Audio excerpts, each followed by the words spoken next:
first meeting of 2022. Also, fingers crossed for the time being, at least, our last entirely virtual meeting, given the decision that we will hold a meeting based in the New York offices, but with a virtual attendance option in March. And obviously, we're keeping everything under surveillance in terms of ensuring that we can go ahead with that. You know, that feels like we're making progress on that. I would like to welcome the new board members and their TAs. We've seen them already, I think, in they attended parts of the December meeting, but anyway, so we've got Abdullah Al Natil from Saudi Arabia. We have got Mike Esser-Mullenbach from Germany, and his TA is Tim Clare. We have got Lian Yang from China, and Ji Zhao, am I right on that, is your technical advisor? And then also stepping up to the board table for the first time, having been technical advisor for, I think, 6 years now, Claudia Bayer from Switzerland. And we're very pleased that Mark Vermuth, who was the member, is actually staying on as your technical advisor, because Mark works for the Statistics Office in Switzerland, and therefore the work we're doing on government finance statistics is particularly relevant, but I think that's also helpful in terms of transition. Now, in terms of new technical advisors, we've got 3 new technical advisors to existing board members. Lindy Bodevig has a new technical advisor, Andrew van der Burr. Chris has a new technical advisor, Ihe Anya Ahara, is that right, Chris? I've mangled that, haven't I? Anyahara. Okay. Ihani. Okay, I'll get there in the end. And then Ajith also, for the first time, has a TA, Giuseppe Grossi. So welcome to all of those, you know, in terms of joining the board and the broader IPSASB family. We look forward to working with you. Now, we also have a couple of staff updates to announce, and I'm very pleased to announce that Eileen has been promoted to principal, and that is well earned. Congratulations, Eileen. And we also have a new staff member, Tashriq Ali, who is currently based in South Africa, but planning to relocate to Toronto. And Tashriq will be working on principally on measurement to begin with, so he'll be supporting Dave on that. So we will get to know him very well over the coming meetings. So I think that's probably all the administrative announcements. Ross, anything else from your side before we move into the substantive agenda? No, Ian, I think you've covered all the items. Thanks. Great, okay. So the first item that we move into is retirement benefit plans. And this was where the board gave approval subject to a number of items at the December board meeting. And what we're going to be doing today is working through how staff and the task force have worked through those and the changes that have come through as a result of that. And I think at this point, what I'll do is pass over to you, David, as the task force chair. Thank you, Ian. Just so the board knows, I should be leading on this item, ably supported, I hope, by Mr. Warren, who will share his screen and the slides. Thanks, Dave.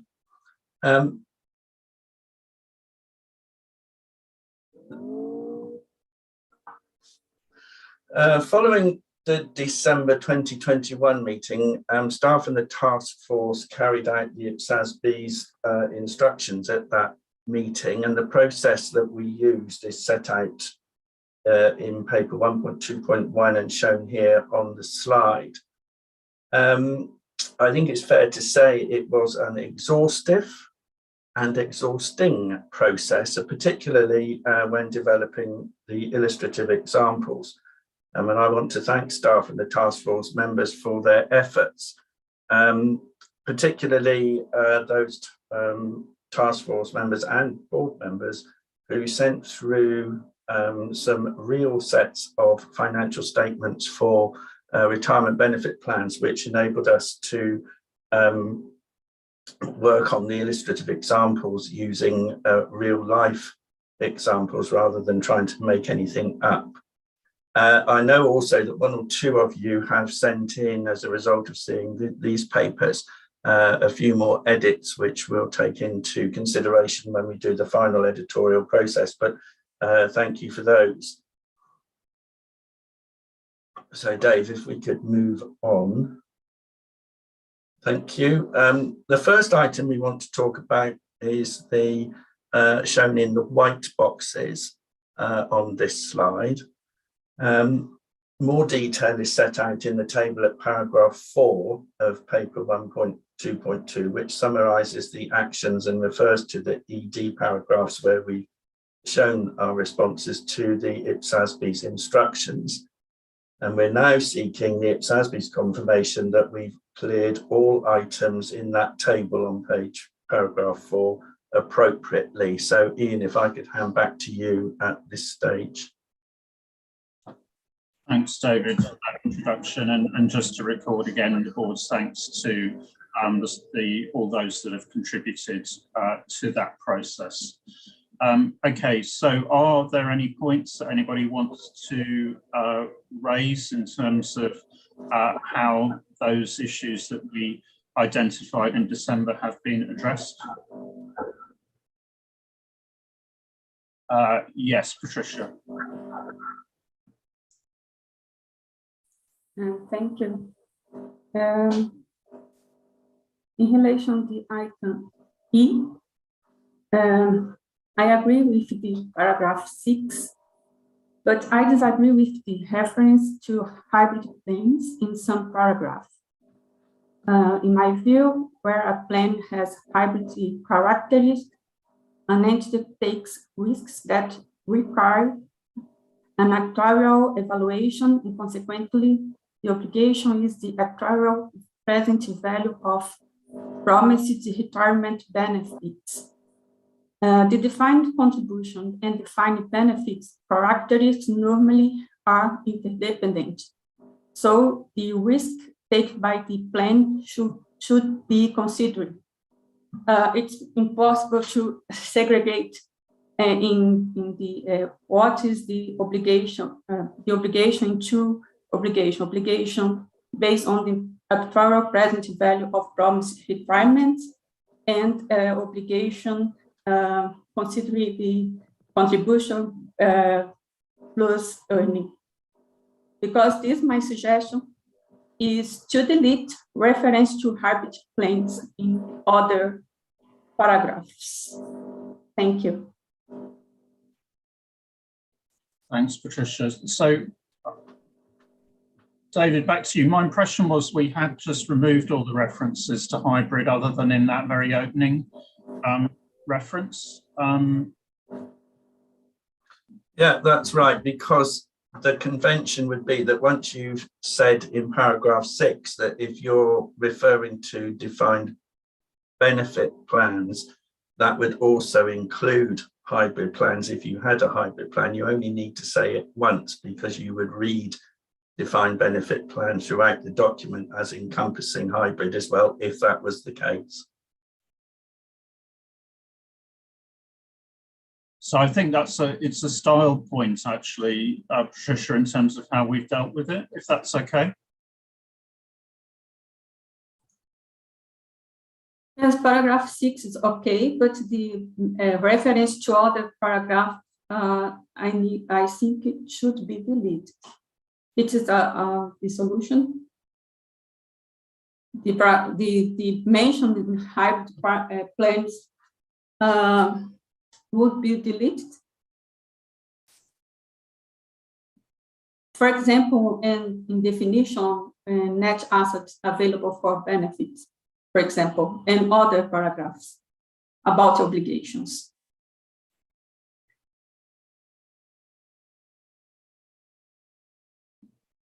David, do you want to come back on that?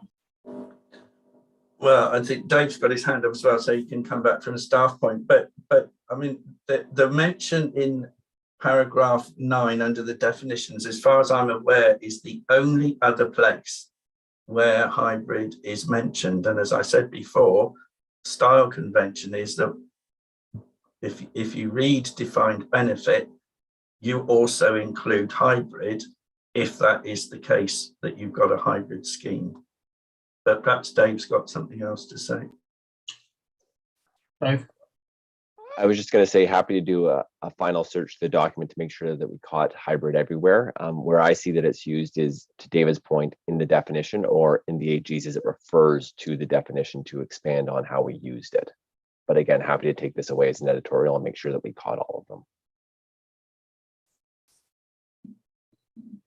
Yeah, so I mean, I think that's probably the best way to deal with that. I mean, I think it's as much a drafting convention as anything else on this one. So I think we'll let staff work out what the best way forward on that is. Whether, so what you want to do, Patricia, is to remove the reference to hybrid plan in that definition and just have paragraph 6. So I think that's a question just for staff, whether that is essentially the reference in 6 is then adequate, because we've dealt with it that way. So I think we just need to follow the internal logic on that. So if we have that as an instruction. Okay. Anything else then on the way items have been resolved in table 4? Chris. Yes, sorry, Chair. My network didn't allow me hear clearly what Patricia was talking about. But my concern is on the definition we have in paragraph 9. Excuse me, in paragraph 9. I don't know, I can't remember how much contributions we were able to make. The definition there seems to be by default. It's not really clear about what is retirement plan. Don't know. Can we come on to that one in a moment, Chris? We'll come to that shortly. Okay, anything else then on table 4? Okay, so I think that's good, with the exception of that instruction to look at the definition in 9 in respect of how we treat the hybrid. Then we're content with the way those instructions have been actioned. So David, take us on to the next item. Thank you very much. The next item is the first line in the action box in grey. So where the task force identified any issues during the editorial process that we felt we needed to bring to your attention.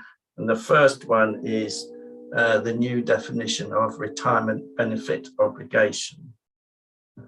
Okay, so during the editorial process, it was noted that retirement benefit obligations was not a defined term, and it's actually used a lot during the standard. So we've included a definition, as Chris has just pointed out, in ED 82 paragraph 9, and we've split it between defined benefit plans and defined contribution plans.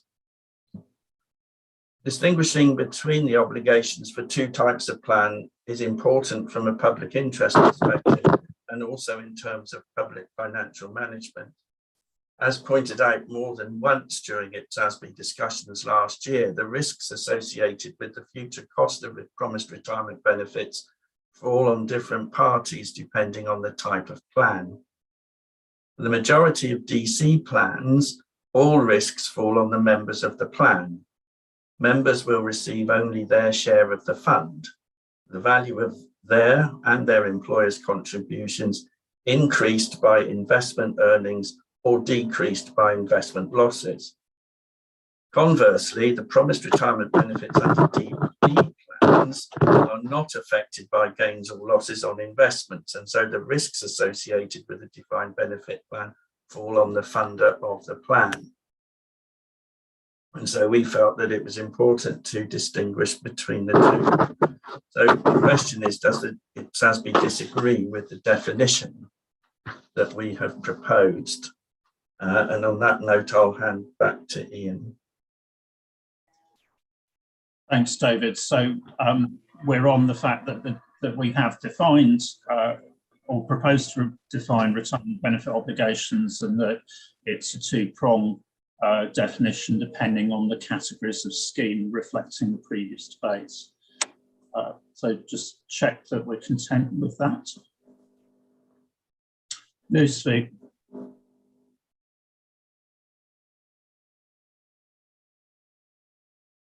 Thank you, Chair. Thank you very much, Chair. I just want to suggest that we include the term under the under the terms of the scheme in letter B, the letter B definition for defined for retirement benefits obligations under the defined contribution plan. So it would become, for defined contribution plans, the amounts owed to participants under the terms of the scheme. And this is aligned with paragraph 11. Thank you. Okay, thank you, Lucy. So I'll take Lindy's comments before going back to staff on this. Thank you very much. I have a similar comment to Lucy on what was added for the definition for defined contribution plans. I think we just need to be consistent with what we're saying in the definition for net assets available for benefits. In that definition where we talk about defined contribution plans, we talk about, when we refer to the liability, we talk about defined contribution obligations.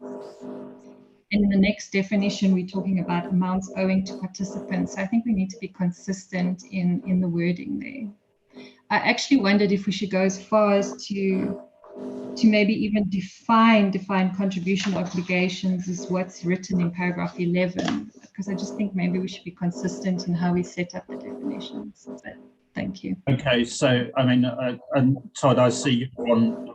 There is just a bit more in terms of consistency that we need to do there, and I think that's probably at this stage, unless there's any objections, my proposal would be that we instruct staff to ensure consistency. I think to your point, Lindy, we just need to be careful about how long we make this, but we do need to make sure that we are consistent in the usage. And I can entirely see the point, Lucy, that you've made in terms of reference to the terms of the scheme, because I think all the way through that's a really important point, given the variety of schemes that we have globally that we're trying to, that we keep talking back to that. Okay. Good. Thanks, everyone. So, David, if you take us on to the next point on the slide.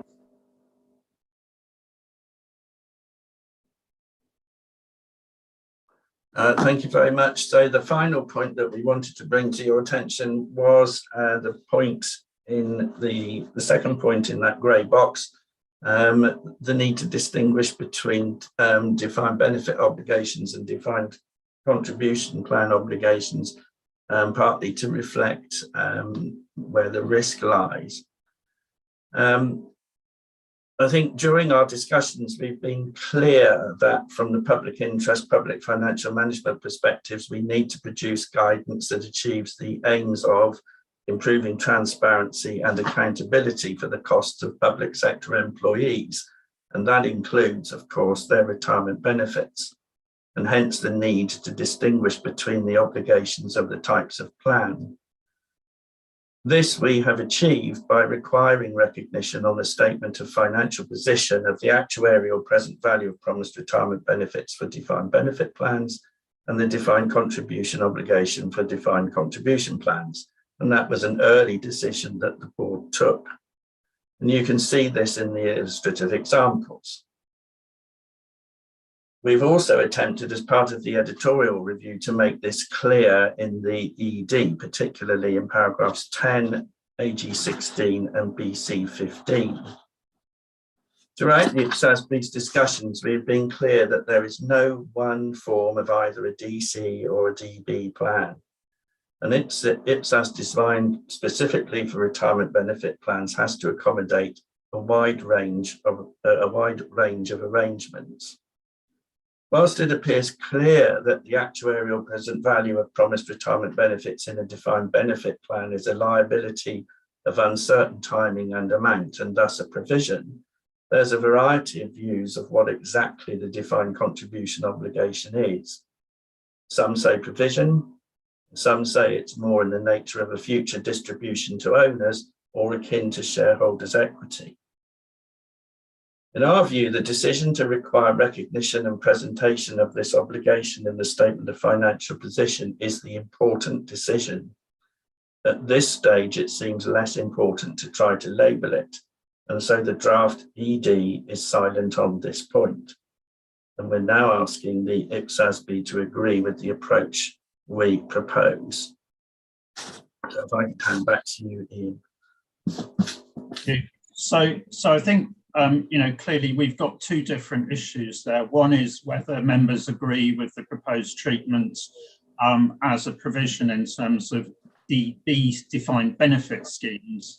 And there's a separate point then in terms of how we handle the diversity in respect of defined contribution plans. And what I wanted to do was just focus the discussion on each of those in turn.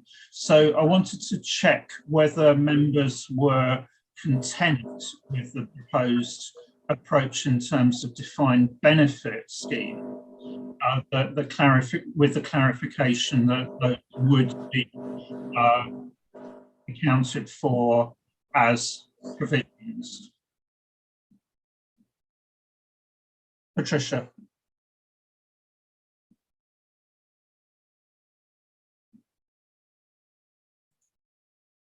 Thank you. I agree the statement as a provision for GB, but I think for DC the obligation is recognized as a provision too, because at least the DC in a minute, if I can, Patricia. So I just want to check that people are happy with the proposed clarification on defined benefits, and then we'll move on to the discussion about defined contribution. I agree. Yes, provision GB as a provision. Okay. Oh. I'm not seeing any other hands raised, so I think we're in agreement that with defined benefit schemes, those do meet the requirements for a provision. So if we then move on to defined contribution schemes, I think this is where what David was saying in his introduction is the fact that we've got a range of types of scheme, and there are a lot of there's a range of views as well, depending on those different types of schemes as to how we characterize that credit that we've agreed should go in the balance sheet, and that separate line item. And so I think that's where the proposal here, if I'm right, David, is that we're moving transparency forward by requiring that item to be separately recorded in the balance sheet, but we don't need to be specific, and indeed we can't be specific because of the range of types of schemes as to precisely what that would be. So therefore we shouldn't go as far as we have with the DB scheme. And so, if you like, there's an intentional greyness, if you like, there because of that. And that, you know, in doing that, that encompasses the view that Patricia has expressed that, you know, it should be a provision, and that may well be the case with certain types of schemes, but equally under the terms of the scheme, it may be something different. We don't know. So therefore there is a greyness there. And I think that's really, if I'm right, David, that's where, you know, the reason for that proposed, you know, just not going as far as we have with DB schemes. Yes, and I think you could also link it to the decision that the board took, I think probably in June, might have been September, but you know, we're also silent on what how you treat contributions and benefits. We don't give them a label, and I think this is akin to the same point really, that there are so many different types of schemes and arrangements out there that it's up to the preparers to use their judgment as to what they think they are. Thanks, David. I think that's useful additional information. So can I check then, are members content that we, you know, because of the circumstances, we need to leave this rather more grey? Yeah, Lindy. I suppose because someone could look at it and say, oh, we forgot to say something, unless we're going to put something in the basis for conclusions, or we could say as a provisional payable, whichever appropriate in terms of the provisions of the scheme. So kind of just say whichever you decide. But I think if we would need to say something and not just leave it blank somewhere to say it was deliberate. I mean, I think that's probably a helpful comment, Lindy, that what we should do is add a basis for conclusions so that people don't think that we haven't looked at this, but that it does reflect that challenge that we've had all the way through. So therefore, that's the position that we've taken. We okay with that? Patricia? And then Chris. Yes, in addition, I think that it's necessary to clarify that provisional is not I pointed to distinguish or a factor to distinguish this GB and DC.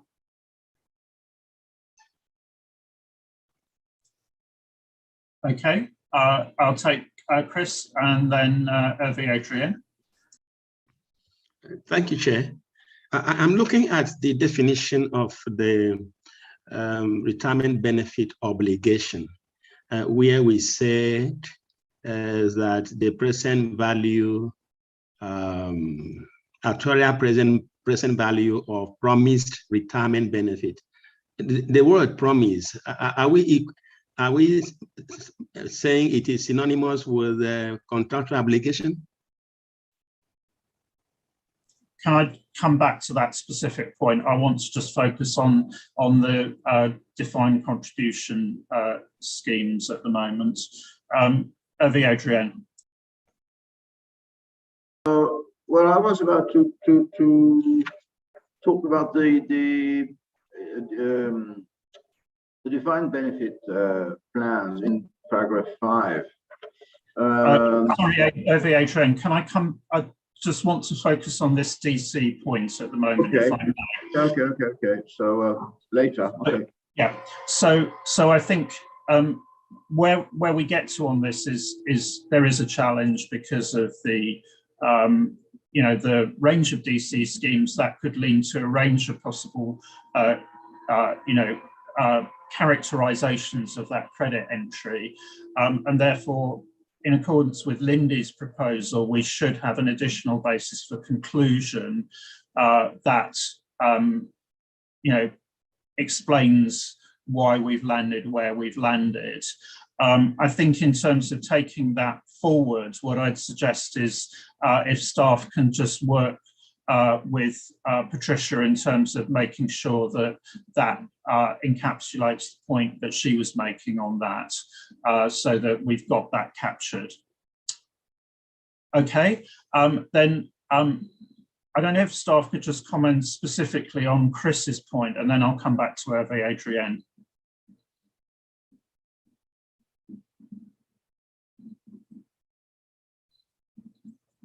Dave, any thoughts on that promised point? I mean, I'm assuming that that's actually, you know, the drafting would actually explain that, you know, essentially it's what the requirements of the scheme are in terms of obligations to members. David? No. Well, I was just going to say no thoughts from me, and I think it's a good way forward. I was just taking notes to make sure I captured everything. Yeah, I was just going to say that definition has been in here right from the start, Ian, and it comes from IAS 26, and we see no reason to change it. Okay. So, I mean, I think, you know, can we just ensure that, I mean, Chris, I'm not quite sure, is your problem essentially a measurement problem, or I'm you know, because I think we have explained it. My thinking is the fact that is mentioned in the ISB does not mean that we cannot be sure of what we're actually talking about. Promise and contractual obligation, I think there are different things. I think we should look at it.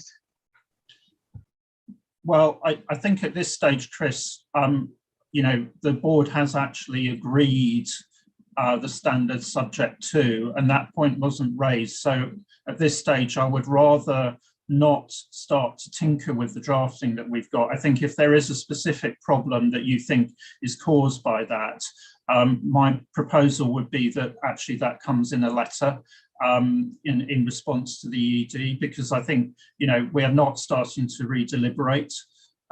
We're just clearing the points that emerged from the December discussion and subsequently. So I think that's a new point, and I don't think we should take that at this stage. Ross. Yeah, I was just going to say, Ian, I would be quite concerned to narrow it, because I think we follow and adapt in this project what the ISB's done. And if they've felt the need to keep the scope wider than just contractual, I think the public sector is even more open to having schemes that might not meet the definition of a contract that might give promised retirement benefit obligations. So I think it'd be quite a step in the wrong direction at this point to narrow it. The board has reviewed this several times last year, and it was not one of the subject twos. So I don't believe this should be reopened at this point. The board approved this in December, subject to specific items being addressed. Those have been addressed. So I get that would also be against due process to open this up at this point, and we'd have to have another full board vote. I think that would be inappropriate. Okay, thanks for that, Ross. Okay, Adrienne. Well, that was a very, very small comment, nothing to do with the substance or the text of the ED. It's just that I wanted to make clear in the paragraph 5 of the clarification provided by the task force, when it reads many, what is it? It says many public sector retirement benefit plans are unfunded, operating on pay-as-you-go basis, whereby benefits are payable from general taxation. It's just clarification. It's just for us and for correct understanding that in many countries, and especially in France and in countries that have sort of copied paste their social security schemes on ours, the benefits are not paid from taxation, but are paid on, I would call them legally based compulsory levies, such as social contributions. But in some legislation, they're not considered as taxation. They are, well, it seems to be rather Byzantine, but it's a social contribution, not taxation. Just for our correct understanding of what some pay-as-you-go basis plans could be, but nothing to do with the text of the ED, of course. and discussion on something. Thanks, Surveyor Adrian. I think, probably at this stage, what I'd suggest is actually if we can, the way forward from a due process point of view would be if, and I'm hoping very much that we get a response from CNOCP. So if you could make that point and then just see whether there's either a footnote or some clarifications, just get that sense over, because I can see the point you're making. So if we can pick that up, in terms of finalisation, I think that's the way forward on that. Well, sure. I mean, CNOCP is well aware of that, and we've discussed the matter. That was not later than yesterday, and they probably make some comment on that. Yeah. Okay. That's good. No, I mean we're well aware of there are specifics of different, so we want to make sure the principle applies. Okay, good. So I think with that, we've got several further instructions to staff, but as we have cleared the remaining instructions from December, just subject to those final few items, then we have approved ED 82. Ross, can you just talk us through the finalisation process now? So there's not really much to do at this point. When we've done this in the past, we now, in the minutes to the meeting, will note that the subject twos have been cleared, and we'll note those as decisions. And the document is now approved, and we'll finalize the publication and hopefully get this out within the next few weeks, so it can be out for comment. Again, this is an exposure draft, so it needs to go out, and we need to hear back from constituents now. Okay. Thanks, Ross. Good, and thanks everyone for the effort put into this. I think, clearly there was a lot more in this than perhaps we anticipated when we went into it, given that we were working off a very old standard with a lot of different choices, and it's a complex area. And we have needed, and we've underlined the fact that we are making changes to the public sector context, so there is an adaptation. But I think, it's in a very important area. So I'm pleased that we've managed to get this guidance ready for exposure to our constituents. And I think we'll look forward to seeing what they come back with. But hopefully they'll agree that this is a significant step forward in terms of public accountability. Okay, good. So let us move on then to the second item, which is natural resources. And obviously we had a good discussion on this in December. We're looking to final approval in March, linked to various other items. And Edwin is going to take us through the changes that have been made to the document to reflect points raised by members and instructions from our discussion in December. So Edwin, if I can hand over to you at this point. Thanks, Ian. So I'm going to walk through the presentation, which follows the paper that was posted 2 weeks ago. And the way I've separated out the changes was we're going to talk about major changes first, and then this last slide is really just I guess a listing of all the other changes. And I think we'll probably best go through those in some sort of page flip or by exception, depending on whether the board members have any issues with any of them. So I'll start with the first major change is expanding the diagram on scope in chapter 1. So the way we have thought about this issue was, at first we broke it down into a step-by-step buildup of the diagram, and we thought, well, that really breaks down the narrative in chapter 1 too much. So what the staff has ended up doing is we have broken the diagram into 2 steps. The first step is shown here, which is we're talking about the items that are recognized in the general purpose financial statements. And the focus in this step is really the dividing line between what is a natural resource and what are other resources. that are likely to be in the scope of an existing IPSAS. And that dividing line, if you recall from December, is whether the resource is in its natural state. So the next picture is the full picture. And for step 2, we've layered on items that are in the broader general purpose financial reports.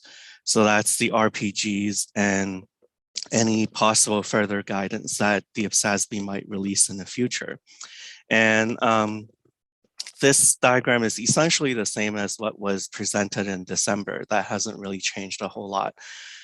We have also decided to have the full step-by-step build-up as a supplemental document. So if you look at the very end of the paper that was posted, you'll see that there are 6 diagrams that essentially break up these 2 diagrams into the step-by-step build-up. And we plan to release that at the same time as the publication of the CP. Other than that, there hasn't really been many changes. I did get one comment that wasn't editorial on this section, and that was there was a question on whether the RPGs are really fully outside the GPFS, because if you recall from chapter 6, the RPGs also talk about recognized natural resources. So I think the best way to take that forward is to actually amend not the diagram itself, but the description of the diagram to say that, yes, we are showing the RPGs as GPFRs, but in reality, it also covers items that are recognized in the GPF, general purpose financial statements. So I'll pause there and see if there are any reactions from members. Okay, thanks for that introduction, Edwin. And just to note that we do have to be slightly careful about this because, you know, there was a significant debate when we introduced RPGs about coverage and so on. So we just need to make sure that the amendments to drafting respect that that discussion and the decision that was arrived at that stage. David. Thank you, Ian. Well, I think it's a lot better. I think it's a lot easier to understand. The only thing I wondered was whether or not, because they are figures, whether the figures with the accompanying text, so the new text that Edwin's put, could they just be sort of presented as a box or something? Because at the moment it looks as if the text is flowing through, but it's not. And so, I mean, Edwin, you said you were a bit concerned about interrupting the flow. And I think if you use that convention of putting in a big box, that would help it enormously. Thanks for that suggestion, David. Lucy. Yes, thank you, Chair. I actually agree, concur in the staff's recommendation in expanding the build-up of figure 1 to explain further the scope of the CP.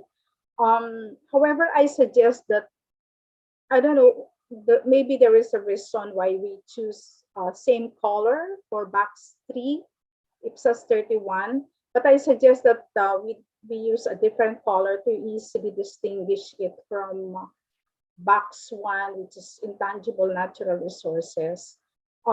As discussed in the CP, box 3, IPSAS 31 will be applied for intangible assets not in their natural state.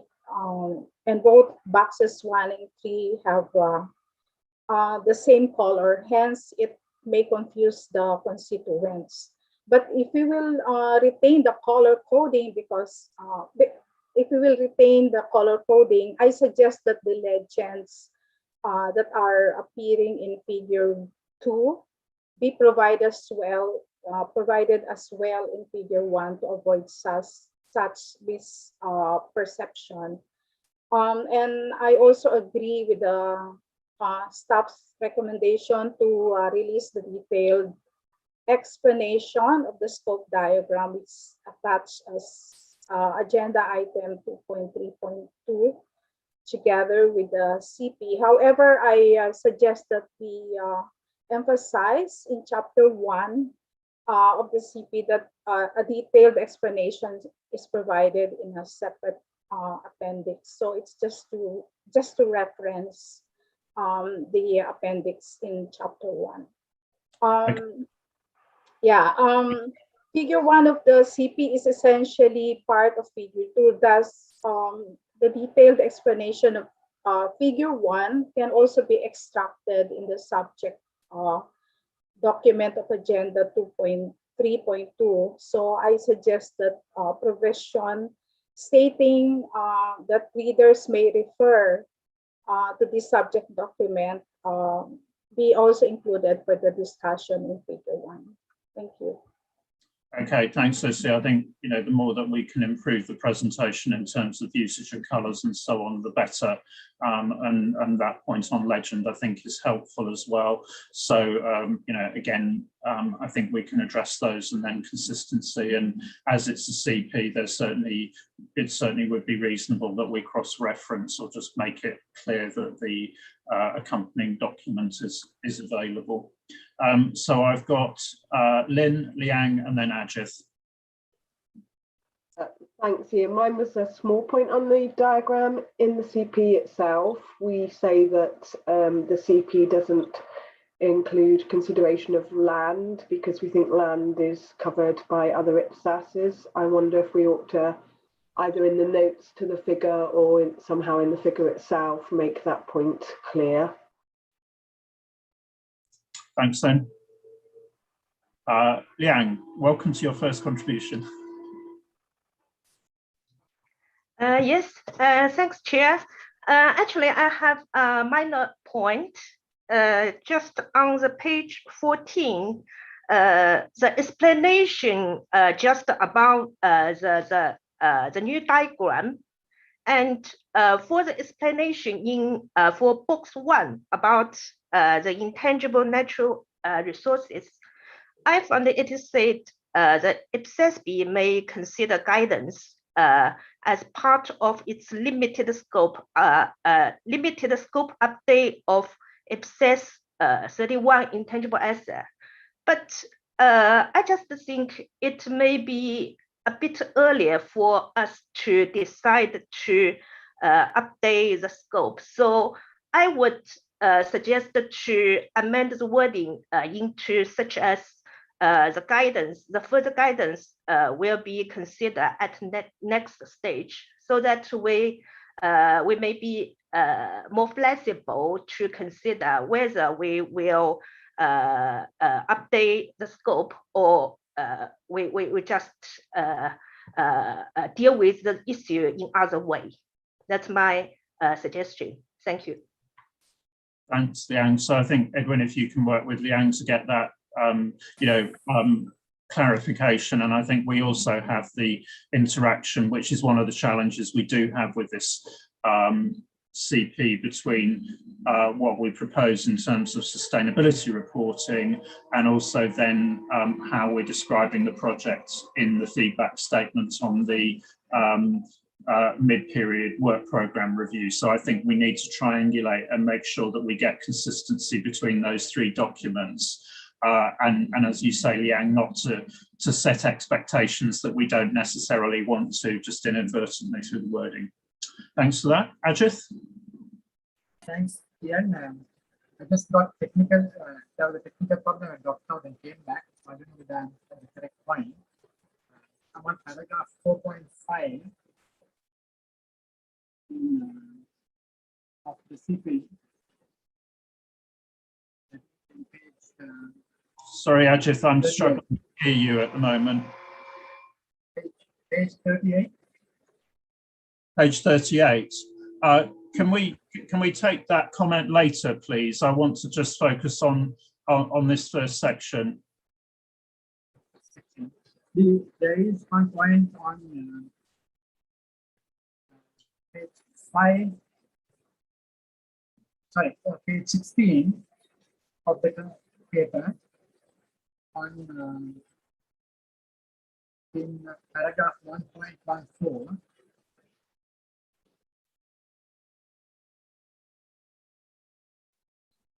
yeah, here the they are referring here to the International Sustainability Standards Board in paragraph 1.14. We didn't discuss this earlier, but I think my technical advisor pointed out that there were possibly GRI standards which has not been referred to, and it cannot be appropriate to refer only to these IPSASB standards when GRI standards is already available. I don't know whether that is. I'll leave it to you. Yes, I have to say I'm struggling to hear you at this point, Edwin. Can you hear what Ajit's saying, or is it better if Ajit puts it in an email to you? Yeah, maybe that'll be the best. I can't hear him as well. Okay, sorry about that, Ajit. But if you can email Edwin with the point, and then we'll address it and bring any proposal back when we finalise in March. Mary, if I can go to you. Yes, thank you. I would like to confirm one thing, and the diagram, from my point of view, the diagram has become very understandable. However, the definition of the resource, the term resource is, the definition is set by the conceptual framework. 5.7 definition is applied or not? My fundamental question. Thank you. Thanks, Mary. Edwin. Yeah, so for resources, we are using the definition from the conceptual framework. And I think that's actually explained in the wording in paragraph 1. So it's not in the diagram itself, but it is in the first chapter. Okay, so if we can just check whether there's a cross-reference or something like that that's required on to make that clear. Okay, so I'm sensing generally members feel this is a step forward. There are a number of helpful clarifications, both on wording and in terms of presentation, that members have made through that discussion. We'll see those incorporated then into the final version. And Edwin, if you can, when you make the refinements, if you can just, exchange with the members who've made that comments to make sure those just address their points. David's points about the box text as well, again, would further help clarification. But I think the sense is we're more or less in the right place now, subject to those points. Good. Okay. So move us on to the next one.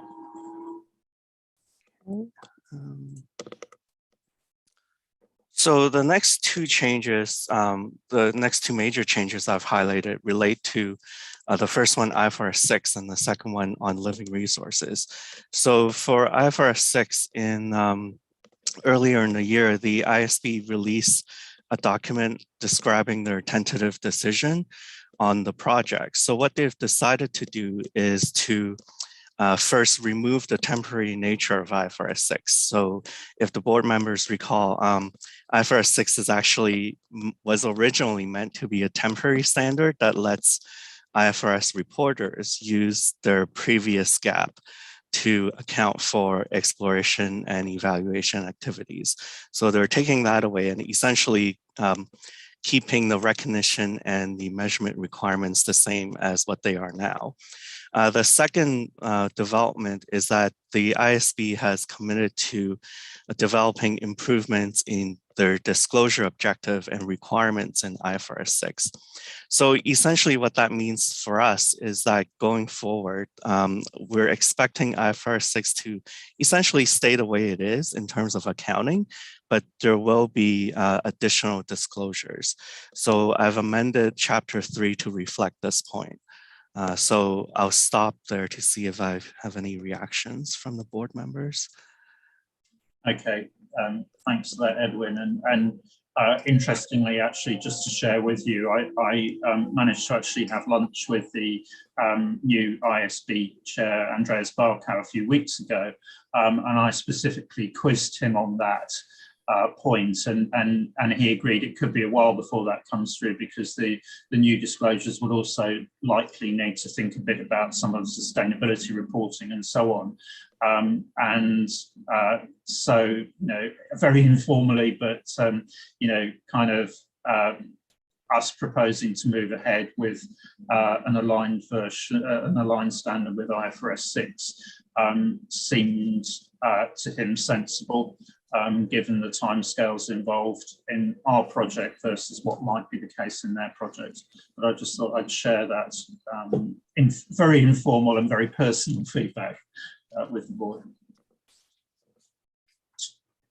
Okay, not seeing any hands up on that, so that I'm sensing board members are content with that as the way forward. Okay, good. Okay, thanks. so the next changes are in chapter 5, and the key change is really expanding the flowchart. I didn't reproduce on the slide, but it's on page 58 of the PDF, or if you're looking at the page numbers in the CP, it's on page 48. And essentially what we've done is, if you recall from the last meeting, there was a question about whether we can separate out the measurement requirements from whether the living resource is an asset. So that's basically what we've done. And we've also clarified that regardless of whether something is recognized or not, there will be disclosures either within the financial statements itself, or if it's not recognized and doesn't meet the definition of an asset, there might still be disclosures within the broader general purpose financial reports within the RPGs. So that's now all reflected in the flowchart that follows paragraph 5.11 in the CP. And in addition to that, we've also added SMC2. So I actually just got a question on SMC2 this morning, and it was asking essentially what the point of this SMC is. So I just wanted to clarify that it was really meant to ask constituents if they needed more guidance to help them decide which standard they're in. So this is when you're going down a flowchart, you'll see that the first question is whether something is subjected to human intervention, and then if it is, it could be either inventory, PPE, or agriculture, depending on the type of activity. So the SMC2 was really asking, well, right now we don't really go into how we determine that, but do you think more help is necessary to help you decide which standard you go into? So that was the point of the SMC. So I'll pause there to see if I have any reactions from members on these changes. So perhaps we can just take that in two parts. So can I take any reactions to the change in terms of the flowchart first, and then I'll just take any points on SMC2. So any comments on the flowchart? Yeah, Mari. Thank you. I am still in confusion in how to define the human intervention. And so maybe the paragraph 5.12 explains about human intervention. But there are so many kinds of human intervention because it depends on the nature of human intervention. That is explanation.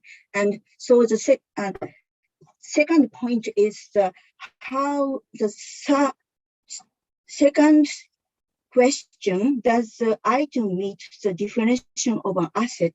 The asset meets the resource, and resource is defined in the conceptual framework 5.7. Resource is considered to have the service potential ability to generate economic benefits.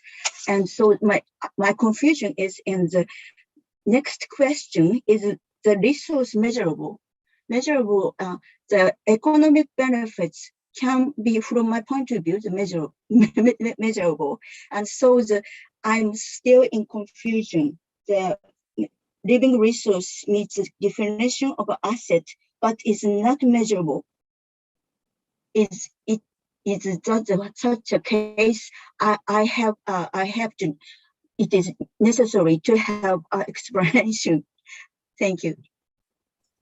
Thank you, Mari. I mean, I think it's always useful because if board members still have concerns, then, you know, clearly constituents are likely to. And I think one of the things perhaps, Edwin, you can just have a look at, and I think it's probably consistent with the previous point, is just make it absolutely clear where essentially we're following the logic and the conceptual framework, you know, and put in appropriate footnotes or whatever that just refer those back to the fact that we're going through, you know, does it meet the definition of a resource? That's conceptual framework. And then we're into the recognition chapter in terms of the principles there. So I think we just need to keep making sure that's the case. Also, probably, you know, what Mara's expressing probably goes then into the how we phrase SMC2, that probably people will always want more guidance. The question is back to them, what are the areas that are causing them problems? And clearly, if we went ahead with this, then we would have to be fairly principled in terms of how we made that distinction because of the myriad of points that, you know, questions that people would have. Any other points on the flow charts then? If we ensure we make those clarifications and tie it very clearly into the conceptual framework at each stage. Any other points then on the SMC2? I think clearly we do need to, you know, make it what guidance would you ask for? Any other points board members would want to raise? Yes, Survey Adrian. When reading again and again the chapter 5 on living resources, and I had something, I mean, struck my mind. When we're talking of living organism, living resources and living organism, I was wondering if embryos or stem cells would be recognizable. I mean those, stocks of embryos that are used for research or for a commercial exploitation of cell therapies. Well, I was a bit uncomfortable with this, with regard to the definition of living resources. Is it something that is so obvious that we do not need to make any point on that? Or we expect that probably in the consultation, the issue would be raised by someone? But I thought it could be an issue. Thanks, Survey Adrian. I think it shows how challenging an area this is. Edwin, I don't know whether you thought about that or not, but so I personally haven't thought about that, but I was thinking, if it is really something that's used for research purposes, and it seems it would have been subject to human intervention, so I don't think we would consider that a natural resource. Now, whether we have to somehow figure out which standard it falls into, I think that would be outside the scope of this project, and we'll probably need to consider that separately if we pursue it. I mean, on that might indicate that one cross-reference that we haven't got is potentially into the R&D standard. But Ross. Yeah, so I do think we've indirectly considered this. So we have a standard on agriculture, and when you're talking about farming and rearing of animals, this would fall clearly into that standard. So in terms of living organisms that aren't humans, we've clearly covered that in the agriculture standard. So if those types of farming practices were occurring and they're commercial in nature, they would be covered in IPSAS 27. There's no question on that. As to the point I think you're making, Hervé Adrian, I think we should just stay silent on it. This is a consultation paper. We're setting out the principles for accounting concepts. I don't think what you're talking about crosses the boundary of accounting, and not definitely what we're talking about, naturally occurring resources. So I think we just avoid that one. And if we get a comment letter along those lines, we'll consider at that point what to do with it. Okay. Hervé Adrian, back on that. Yeah, sorry to come back on that. Well, if I may say, the issue there is that we have a broad definition of living resources that reads living organism.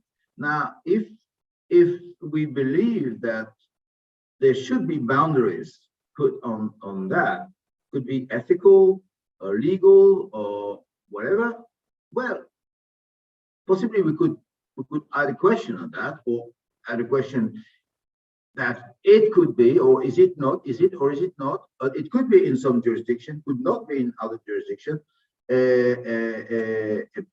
I mean, a valid point that, okay, living organism, but with some limits that are based on ethics, laws, international conventions, or whatever.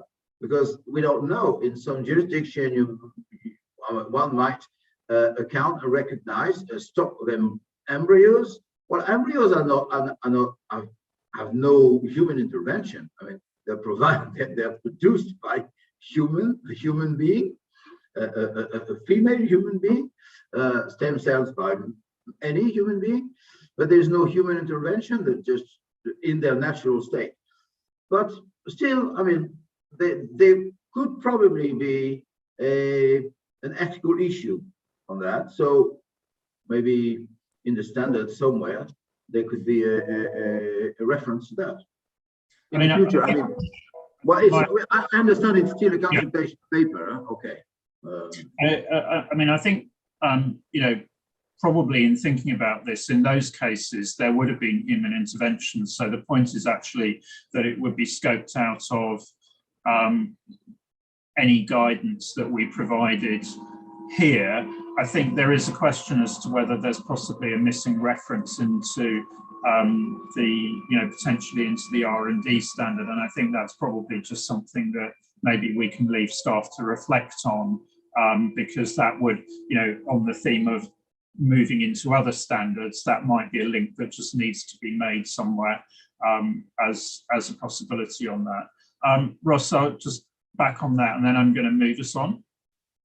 Yeah, I think in this project, when we were talking living resources all along, I think we've always been referring to animals, plants, flora, fauna, and that's even covered in the description in 5.1. So I think we just leave it as is, and maybe we make that a little more clear in 5.1 that we're talking about natural living things in their natural environment. I don't think there was ever an intention to move into any sort of human research or that area whatsoever, and I don't think it's useful to open up that what I would call a political can of worms on this project. I think we've got enough things to focus on, so I would be quite careful in that. It was never the intention, and I don't think we want to lead people down the route that we're thinking along those lines, because that's never been the purpose of this project, nor what we meant to cover in this chapter. I think we just have a look at 5.1, make sure that comes across a little more clearly, so that we don't have the misunderstanding that or the people thinking in the way that Hervé Adrian has noted today. Yeah, okay, but I think we should still just think whether there might be in that we're cross-referencing into other literature, that at some stage we might need to pick up on that point, that it might be something that then ends up being picked up in the R&D guidance. I think we already have that link, Ian, in the diagram. Okay, all right. Well, if we can just check on that, that's fine. That's good. Okay. So, Edwin, I think that's picked up the points on both the flowcharts and the revision to the SMC wording. Okay, so I'll move on to my last slide, which actually I'm just going to skim over because I've just listed the other changes. But I think we'll probably better use our time if we just go through the CP by exception and take any comments. But before I do that, and I'm going to stop sharing, but I actually did get a comment from Renee on water, and she wanted me to raise this with the board. And her point was that there are many government entities that are working on ways to quantify underground water. And while she admits, she says that admittedly, it's not precise enough to lead to recognition in the financial statement. She wants us to at least acknowledge that there's work being done in this area to show that you know, the IPSASB is aware of developments, current developments right now. So I propose that we add that into the discussion of water when we talk about that in chapter 4. And closely related to that is if you look at PV8 and PV9, right now we talk about the recognition of water and the recognition of living resources. And we don't really say what happens if you cannot recognize something. So I got comments from Renee and also another board member saying, can we have a reference in those PVs to say, you know, if you have something that meets the definition of an asset, but is not measurable, we should look at the disclosure proposals in chapter 6. So it just ties everything together. Right now, that discussion is already in the text of the CP, but the members just thought it would be more helpful to have that linkage in the PV itself as well. So I'll just leave that there for the board to consider. So the rest of the changes on the slide oh, sorry. Yeah. We can just cover those points off. So, and I should have noted that Renee is actually on holiday with her family at the moment. So it's an apology for today. In terms of that reference on water, I think we just need to be careful that it doesn't cut across anything on subsoil. And clearly, whilst there might be work going on in Canada, we need to recognise that that may not be the case elsewhere. So we just need to make sure that it's a very generalised description. On the PV, I think, you know, it clearly is reiterating in a sense what's been said elsewhere. And we do need to make sure that we're not over elaborating in terms of wording, because that can then become unclear for constituents. So, you know, I think if you can have a look at that in that context. Lindy. Yeah, I agree with you. Thanks, Chair. I was wondering if you could allow the task force just to think about that, because I was wondering, well, if you can't recognize one, maybe you need to group them together, and maybe then you can recognize. So maybe there is something we can add, and if not, refer to disclosure. So if the task force can just have a think about that for the next meeting. Thanks. Okay, thanks. And I think, you know, that's consistent with what I would propose when we get to the next meeting, is that we've worked on the text and that we will walk through and make sure that we're fine with the preliminary views, because obviously those are views of the board. So I want to make sure we're comfortable with those. So thanks for that, Lindy. Okay, so Lynn, you on that? Did you want to make so I have got a more general comment to make on the paper, and I just didn't know what the right point in time. I was about to open up for other comments, so go ahead at this stage. Thanks, Ian. So when I did a sit back read, and sorry, Edwin, I didn't have a chance to send comments in on this because I was on leave last week. I think the paper still needs tightening up around human intervention. And I know we've had this discussion a lot at the board, but I still don't think we are entirely consistent in the way that we refer to human intervention and use it as a concept. So in the water chapter, in effect, we say that water in reservoirs and canals is not subject to human intervention, and we sort of articulate why we think it's not processed and not subject to human intervention. And we do that in paragraphs, I think it's 4.5 to 4.7.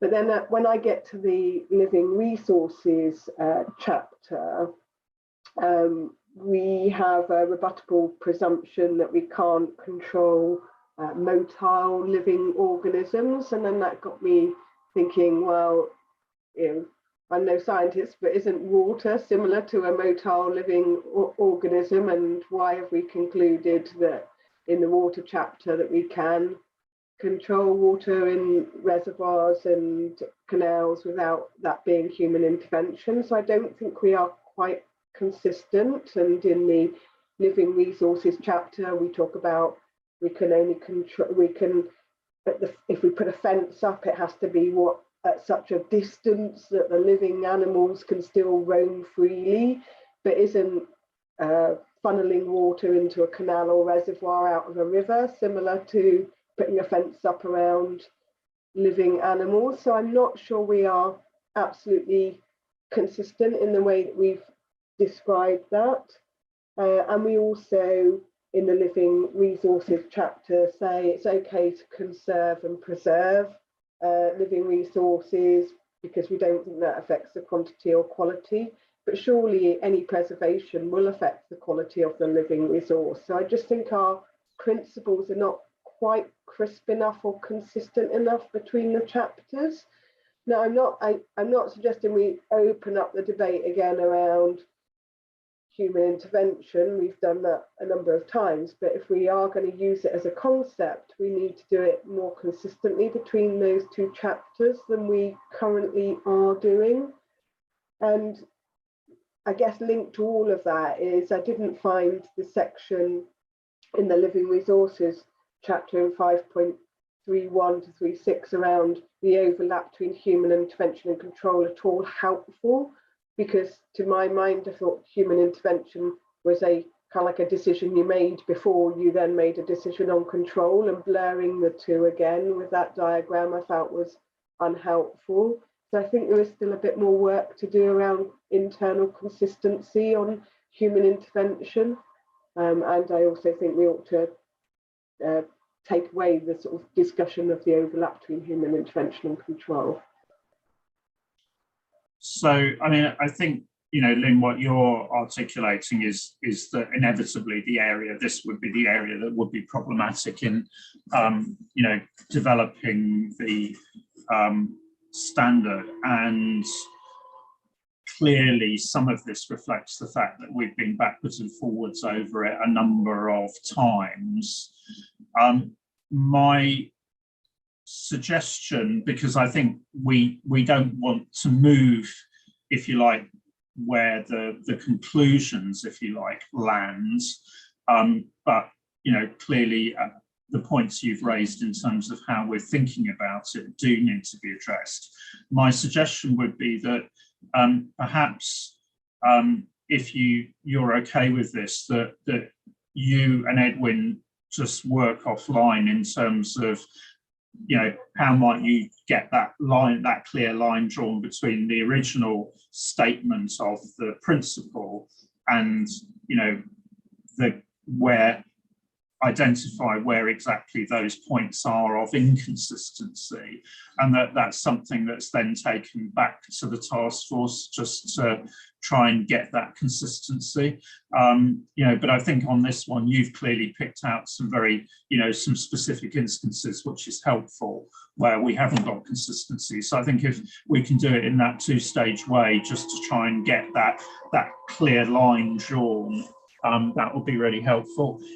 I think we just need to be aware that there may be certain areas where we're still slightly blurred, and maybe that's inherent in it being a CP, but I think the overall point is well made. Is that okay as the way forward? Okay, thank you. Any other points members want to make then in terms of, that there were a range of other changes Edwin just grouped together. Were there any others that were of concern to members?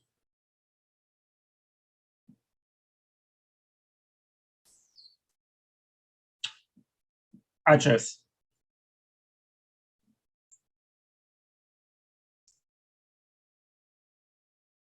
You're on mute, Ajith. Yeah, thank you. Am I clear now? Yeah, better, definitely. Okay, thank you.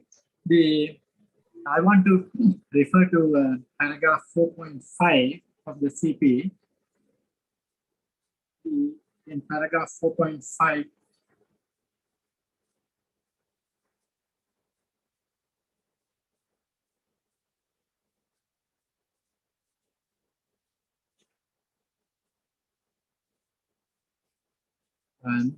that's in page 48 of the board paper and 38 of the CP.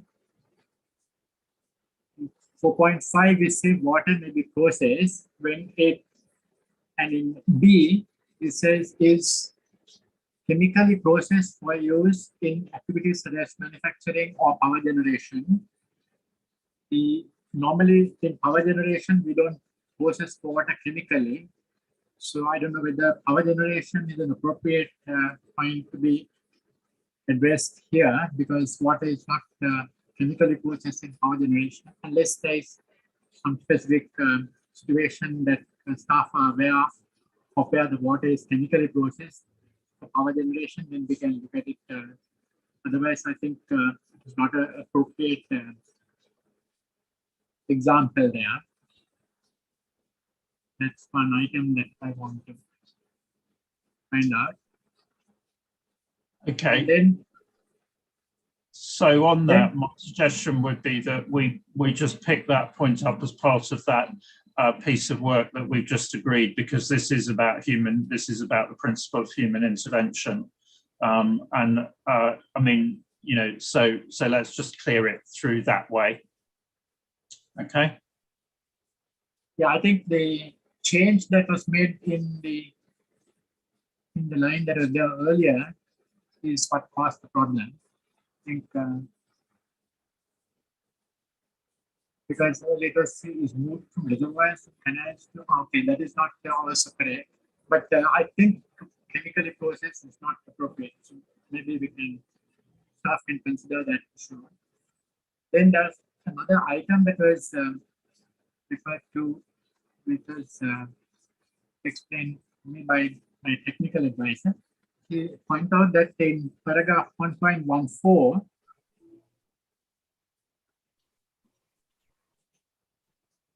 in page 16 of the concept paper,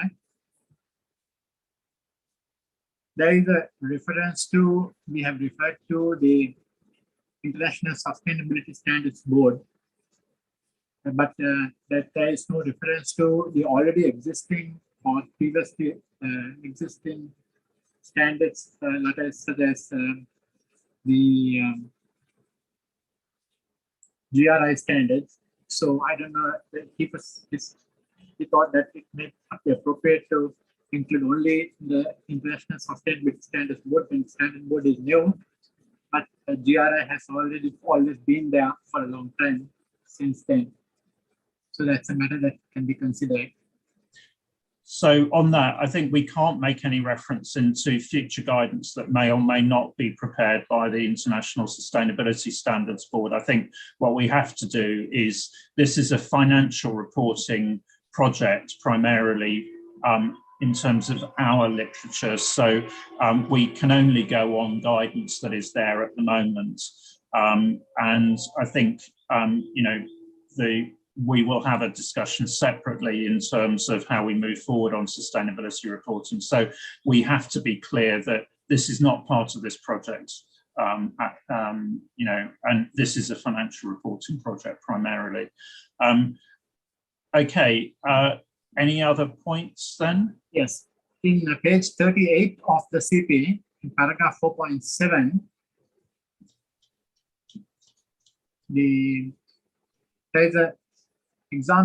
there are examples of water in the natural state. 4.7 speaks about progression of water from its natural state to processed water is summarized in the following diagram. And he thought it was useful to have thermal water also addressed here, because thermal water is not. I'm losing you again. Would you mind putting your point in your points in an email to Edwin, and then he can reflect on them offline? Because you know, I'm having trouble hearing you at the moment, and I'd rather that we were clear on what the specific issues are. So if you can put your points in an email to Edwin. Okay. Okay. Thanks.